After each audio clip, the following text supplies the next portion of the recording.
Penyertaan modal pemerintah daerah investasi nanti pada BUMD atau yang lainnya, dan pembayaran pokok pinjaman dalam negeri, pemberian pinjaman daerah. Jurnal transaksi pembiayaan, contoh, diterima transaksi pembiayaan berupa utang jangka panjang dalam negeri. Maka dalam hal ini akan dijurnal. Kita akan mendapatkan kas sebesar X misalnya. Maka kita akan menjurnal LO pada saat pengakuan ketika kas diterima, yaitu kas di kasda pada utang jangka panjang. Karena ini melibatkan kas atau cash basis, jadi kita menjurnal di LRA, yaitu dengan estimasi perubahan sal pada penerimaan pembiayaan pinjaman dalam negeri. Paham ya teman-teman? Untuk jurnal transaksi aset dan investasi, ada transaksi investasi yaitu investasi jangka pendek. Kita bisa menjurnal investasi jangka pendek pada kas di kasda. LRA-nya no entry. Investasi jangka panjang, maka kita akan menjurnal investasi jangka panjang pada kas di kasda. LR-nya adalah pengeluaran pembiayaan pada estimasi perubahan sal. Teman-teman perlu mengingat bahwasanya pembiayaan adalah sesuatu yang diberi harus diterima kembali atau sesuatu yang didapat harus dikeluarkan kembali. Seperti itu ya teman-teman, definisi secara gampangnya. Sekarang terkait jurnal hasil investasi. Untuk menjurnal hasil investasi, kita perlu memperhatikan metode pencatatan yang dilakukan. Ketika kepemilikan di bawah 20%, kita menggunakan metode biaya atau metode cost. Ketika pemilikan di atas 30%, di atas 20%, maka kita akan menggunakan metode pencatatan ekuitas. Di dalam metode biaya, mencatat hasil investasi jangka panjang, ini bisa langsung kita catat sebagai piutang lainnya pada pendapatan hasil pengelolaan kekayaan daerah yang dipisahkan. Pada ini, LRA-nya tidak dijurnal. Catatan piutang diakui pada jurnal finansial atau SAK. Selanjutnya, pada investi membagikan dividen tunai kepada pemerintah. Dalam hal ini adalah metode ekuitas, maka kita akan menjurnal kas di kasda pada piutang lainnya. Untuk LRA, kita menjurnal estimasi perubahan sal pada pendapatan hasil pengelolaan kekayaan daerah yang dipisahkan. Selanjutnya adalah akuntansi utang PPKD. Akuntansi utang atau penerimaan pembiayaan merupakan pencatatan atas pengakuan hutang jangka panjang yang muncul dari transaksi pengeluaran pembiayaan yang dilakukan oleh Pemda. Di sini ada metode ekuitas. Dengan metode ekuitas, keuntungan yang didapat pemerintah akan menambah jumlah investasi. Teman-teman, ini masih berhubungan dengan pembiayaan investasi tadi ya. Kalau metode ekuitas, maka ketika keuntungan bertambah, maka pemerintah pun mendapatkan bagian menambah jumlah investasi. Ketika dividen tunai dibagikan, maka hal itu akan mengurangi investasi, tapi tidak mengurangi proporsi dari investasi. Jurnal penarikan atau pelepasan investasi jangka pendek adalah kas di kasda pada investasi jangka pendek pada pendapatan bunga LO. LR-nya adalah estimasi perubahan sal pada pendapatan bunga. Investasi jangka panjang, jurnal adalah kas di kasda, surplus pelepasan investasi jangka panjang LO, investasi jangka panjang. Surplus ini adalah selisih antara kas di kasda yang diterima dengan nilai investasi jangka panjang. Dan dicatat juga di LRA, yaitu estimasi perubahan sal pada penerimaan pembiayaan. Kewajiban jangka pendek. Apabila terdapat belanja yang sudah menjadi kewajiban Pemda, namun belum dibayarkan hingga tahun akhir anggaran, akan menjadi kewajiban jangka pendek. Untuk menjurnalnya adalah beban pada utang beban. Jurnal LRA-nya tidak ada. Pada saat utang beban dibayar, baru kita menjurnal LO dan LRA.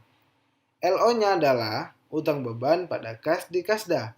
LR-nya adalah belanja pada estimasi perubahan sal. Kewajiban jangka panjang yaitu penarikan dan pembayaran utang jangka panjang merupakan transaksi pembiayaan. Pada saat penarikan penerbitan utang jangka panjang, kita menjurnal kas di Kasda pada utang jangka panjang untuk LR-nya estimasi perubahan sal pada penerimaan pembiayaan. Apabila terdapat beban bunga yang sudah menjadi kewajiban namun belum dibayar sampai tanggal akhir anggaran, jurnal yang dibuat adalah beban bunga pada utang bunga. Pada saat bunganya dibayar, maka beban bunga, utang bunga, kas di Kasda. Untuk jurnal RA-nya adalah belanja bunga dan estimasi pada estimasi perubahan sal. Beban bunga yang menjadi beban tahun berjalan.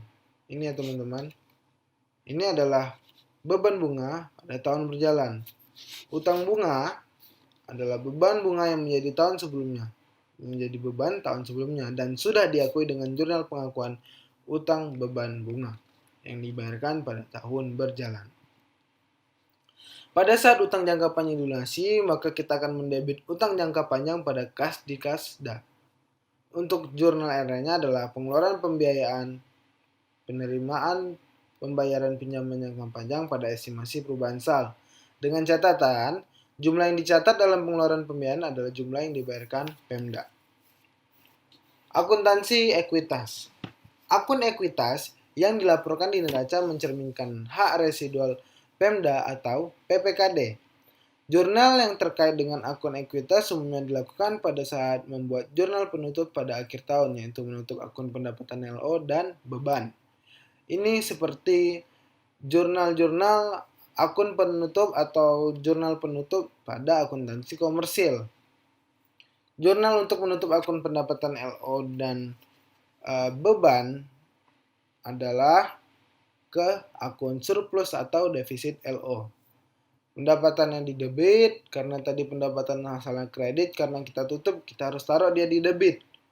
Bebannya kita kredit, karena awalnya dia adalah debit. Selisih antara pendapatan dan beban menjadi surplus atau defisit LO. Dan akun surplus atau defisit LO bisa bernilai debit atau kredit, menyesuaikan antara surplus atau defisit. Untuk LRA-nya tidak perlu dijurnal. Untuk menutup akun surplus defisit LO, kita akan menutup ke akun ekuitas, yaitu ketika misalnya dia terdapat saldo debit surplus defisit LO-nya, maka akan kita tutup ke ekuitasnya dikreditkan. Dalam hal ini berarti terjadi surplus. Ketika terjadi defisit, maka kita akan mendebit akun ekuitas. Selanjutnya kita membahas tentang transaksi reciprocal.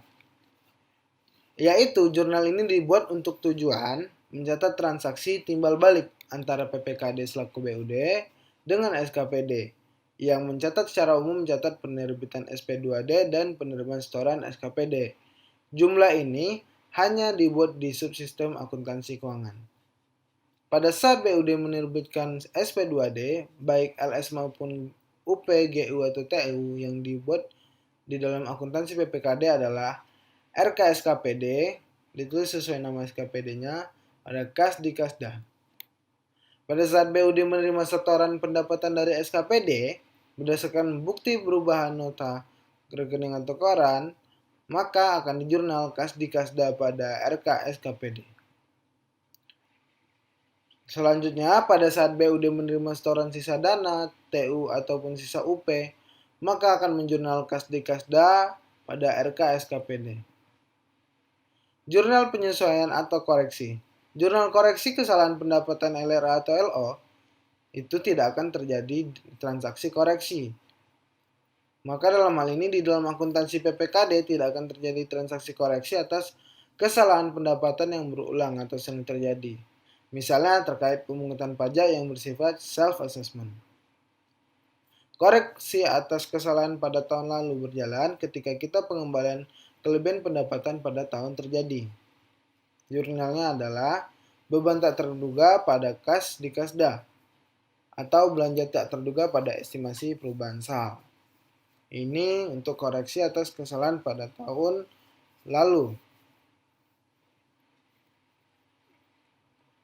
selanjutnya kita akan membahas jurnal koreksi atau kesalahan belanja atau beban. Jurnal nasabahnya adalah pendapatan LO pada kas di Kasda. Jurnal nasabahnya adalah pendapatan LRA pada estimasi perubahan sal. Koreksi atas kesalahan pada tahun berjalan.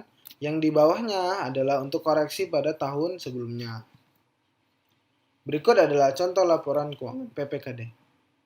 Terima kasih. Sekian dari kami video kelompok KKM 24.